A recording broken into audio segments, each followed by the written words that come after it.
Bismillahirrahmanirrahim। آج کی ویڈیو کا عنوان ہے کہ میرا کوئی فرقہ نہیں۔ ویسے ہمارے ہاں ہر شخص جو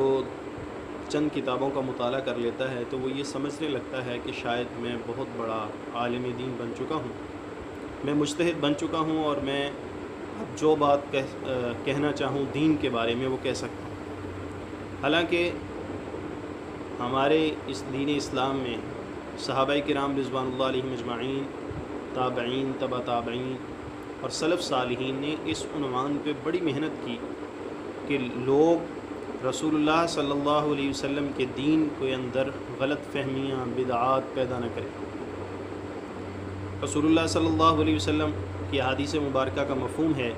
کہ میری امت میں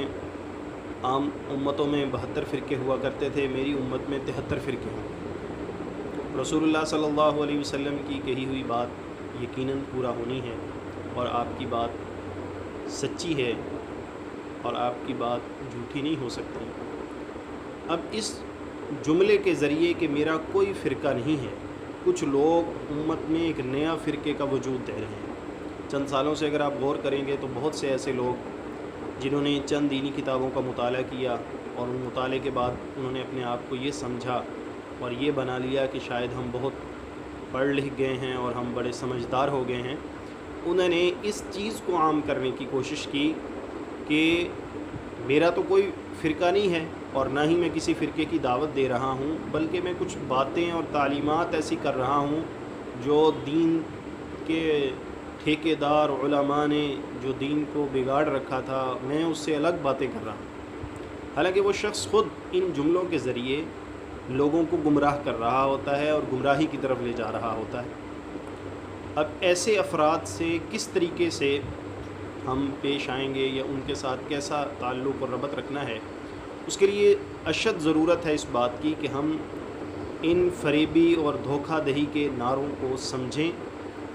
صرف ان لوگوں کے ساتھ، ان علماء کرام کے ساتھ اپنا تعلق مضبوط کریں جن کی ظاہر و باطن کی زندگی رسول اللہ صلی اللہ علیہ وسلم کی حیات طیبہ اور آپ کی بتائی ہوئی تعلیمات کے عین مطابق ہے، اور ایسے بہت سے علماء مل جائیں گے۔ ہاں، ایسے لوگوں سے بچیں اور پرہیز کریں جن لوگوں کی زندگی ظاہر اور باطن دونوں اعتبار سے مشکوک ہے یا رسول اللہ صلی اللہ علیہ وسلم کی تعلیمات کے مطابق نہیں ہے۔ اور اس میں ایک بڑی ضرورت اس بات کی ہے کہ ایسے افراد سے بچیں جن افراد نے اپنی ہی معلومات اور اپنے ہی مطالعے کو یہ سمجھ لیا ہے کہ شاید میں زیادہ دین سمجھ چکا ہوں یا میں زیادہ بہتر طریقے سے انداز سے دین کو سمجھا سکوں گا، کہ جن افراد نے اپنی زندگیاں دین پر لگائی ہیں ان کو تو شاید اس انسان کی سوچ کے مطابق زیادہ علم نہیں ہے اور بلکہ مجھے زیادہ علم ہے، اور وہ انسان پھر لوگوں کو دھوکہ دیتا ہے کہ میرا کوئی فرقہ نہیں ہے اور اپنے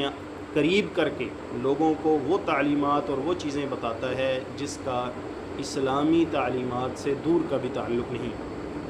تو ہم اس بات کی کوشش کریں کہ ہم ایسے لوگوں کی دھوکے کے جملوں سے اپنے آپ کو بچائیں اور پرہیز کریں۔ اور ایک علماء نے ضابطہ بڑا پیارا بڑی دیر سے بارہا ذکر کیا ہے، وہ یہ ہے کہ اپنے عقیدے کو چھوڑے نہیں اور کسی دوسرے کے عقیدے کو چھیڑے نہیں۔ جب انسان اس پر عمل پیرا ہو جاتا ہے کہ اپنے عقیدے کو چھوڑتا نہیں ہے اور دوسرے کے عقیدے کو چھیڑتا نہیں ہے، اس پر عمل پیرا ہو جاتا ہے، تو پھر انسان فرقہ واریت سے دور ہو جاتا ہے اور باعمل مسلمان والی زندگی گزارنے لگ جاتا ہے۔ ہم کوشش کریں کہ ہم بھی ایسی ہی زندگی گزاریں، اور جب ہم ایسی زندگی گزاریں گے تو امید سے زیادہ یقین ہے کہ ہم